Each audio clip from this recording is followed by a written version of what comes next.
Today we're going to be doing the ankle view.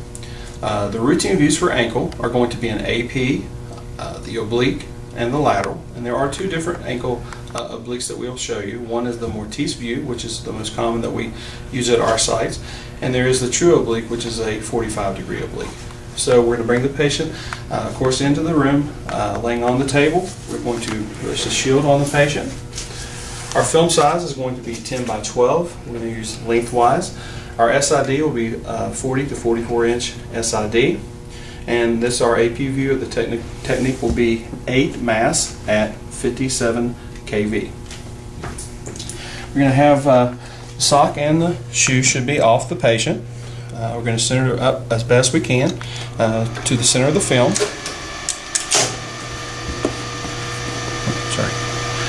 We're going to make sure that we're centered to the film both ways. The patient's foot should be in a just a neutral position. It should not be dorsiflex, just as it is laying down.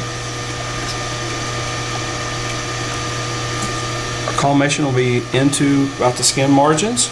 We do want to make sure we include the entire heel and 2 to 3 inches of the distal tib fib. Marker placement will be in the light field but not obstructing any pertinent anatomy. And our centering should be just to the mid point of the ankle. And this is our AP view of the ankle. Now I'm going to show you our Mortise view, and the patient is going to then rotate the leg and the foot 15 to 20 degrees medially. So it is just a slight rotation. This is going to demonstrate the Mortise joint. Again, our centering is going to be to the mid part of the ankle. We want to make sure on this here that we include all the way down, including the base of the fifth. This is a good view for the base of the fifth, which is a common fracture site. We have room here on both sides that we can place the marker where it's not obstructing any pertinent anatomy. And this again is the 15 to 20 degree Mortise oblique. Our technique is 57 kV at 8 mass. Then our next view that I'm going to show you is the true oblique. On the true oblique, the patient does dorsiflex the foot. We're going to rotate it in approximately 45 degrees. And our centering remains the same. We're going to still center to the mid ankle, and we have our marker in the light field but not obstructing any anatomy. This is also a very good view for the base of the fifth, and this is also done to show the tibular fibular joint, which is the best view for that. Technical factors remain the same, 57 kV at 8 mass. The next view we're going to show you is the lateral ankle. We're going to need the patient to roll onto the affected side.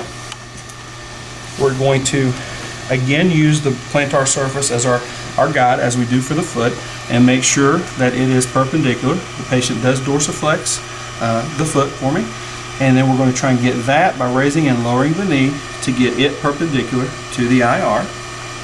Our centering point is going to be on the medial malleolus.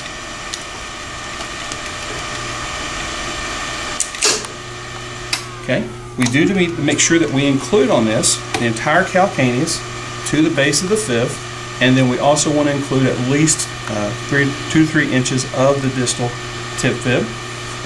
Then we're going to adjust the film so that it is now centered. We are going to have plenty of room here because our collimation, we are getting 4-sided collimation, but we do have to include certain things, so the collimation does have plenty of room for us to have our marker. So it's not obstructing, but it is in the light field. The technical factors here change just slightly. We actually go down just a little bit. We go down to 55 kV at 8 mass. And the reason we reduce the technical factors is just because where there is not quite as much meat here on the ankle, so it doesn't burn out the calcaneus and the malleolus. And this is our lateral view of the ankle, and these are our ankle views.